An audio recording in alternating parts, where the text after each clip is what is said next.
A full decade before the outbreak of World War II, the Japanese Empire was quietly and aggressively building its naval strength.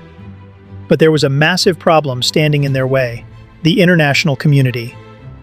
Following the devastation of World War I, global powers were desperate to prevent another catastrophic naval arms race. In 1922, they signed the Washington Naval Treaty, which placed strict restrictions on the size and amount of warships that signatory nations could build. Japan's expansionist dreams were suddenly cornered, but the Imperial Japanese Navy refused to be smothered. Instead of backing down, Japanese engineers scrutinized the treaty and found a massive, glaring system glitch. The treaty stipulated that any vessel under 10,000 long tons of standard displacement did not legally qualify as a proper aircraft carrier. The Japanese immediately exploited this loophole. They ordered the construction of a secret 8,000 metric ton light aircraft carrier. It was too small to officially be called a carrier, but robust enough to launch torpedo bombers, dive bombers, and fighter planes into combat. By the time international authorities realized what Japan was doing, the London Naval Treaty of 1930 added an article to close the loophole. But it was too late. The IJN Ryūjō, the Prancing Dragon, was already under construction. She became the only light aircraft carrier of her exact kind in history.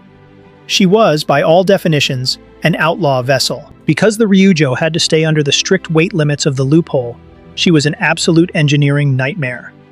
Laid down in late 1929 at the Mitsubishi yard in Yokohama, the designers had to strip away essential features to keep her light. Her hull possessed zero armor. The only protection was a thin layer of plating situated abreast to shield her machinery and explosive magazines. She was incredibly narrow, measuring 590 feet and 3 inches in length, but possessing a beam of just 66 feet and 8 inches. Remarkably, the Ryūjō looked like no other carrier on the ocean. She completely lacked an island superstructure on her flight deck, which usually housed the command center.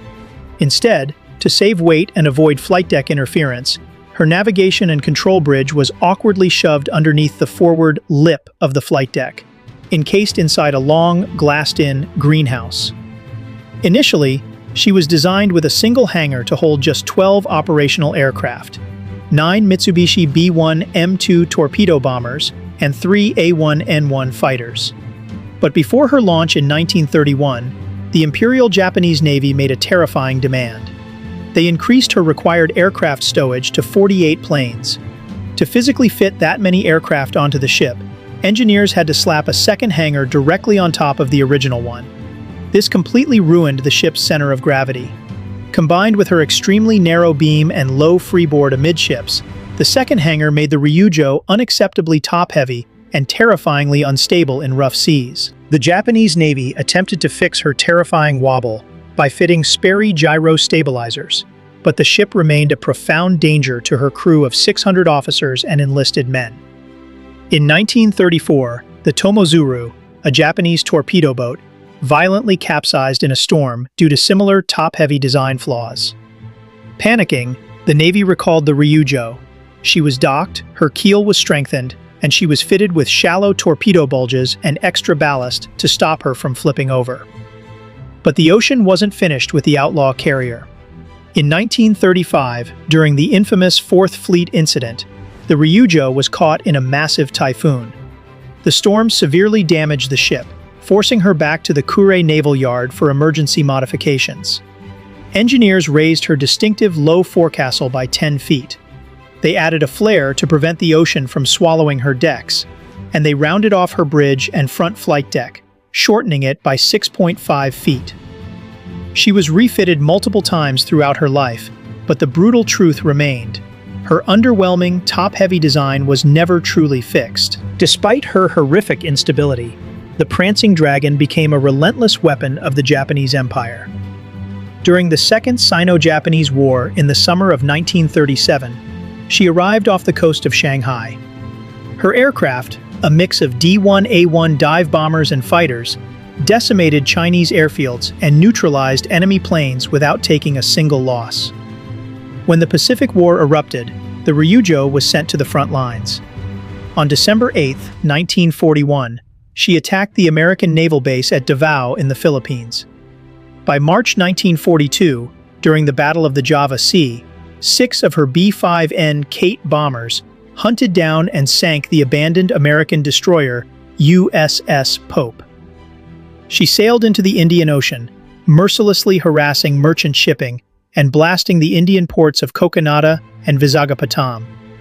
She even sailed into the freezing waters of the North Pacific to attack the Aleutian Islands. But the outlaw carrier's incredible luck finally ran out in August of 1942. The Americans had just landed on Guadalcanal. The Imperial Japanese Navy deployed their massive fleet carriers, the Shokaku and Zuikaku, but the Ryūjō and the heavy cruiser Tone were detached from the main force and sent ahead. The Ryūjō was being used as bait. On August 24th, she launched 2 airstrikes against Henderson Field. Her Zeros strafed the runway while her bombers dropped 130-pound explosives. They engaged American Wildcats and Airacobras in a furious dogfight. But by drawing the Americans out, the Ryūjō exposed her own position. Within 20 minutes, search aircraft from the USS Enterprise located the detached Japanese carrier. At 3 p.m., the trap snapped shut.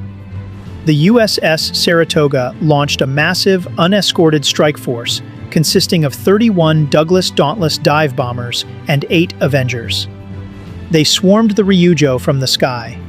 Despite masterful, desperate evasive maneuvers by her captain, the ship was struck by 3 1,000-pound bombs and a devastating aerial torpedo.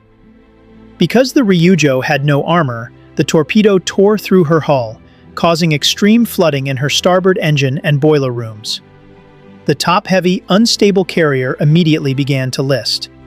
The fires raged, the machinery died, and the ship came to a dead stop in the water. At 3:15 p.m., the order was given to abandon ship. A friendly destroyer, the Amatsukaze, rushed in to pull survivors from the ocean, while American B-17s continued to harass them from above. At 5:55 p.m., the Ryūjō finally gave in to her fatal design flaws. She violently capsized and sank, taking 7 officers and 113 crew members to the bottom of the ocean.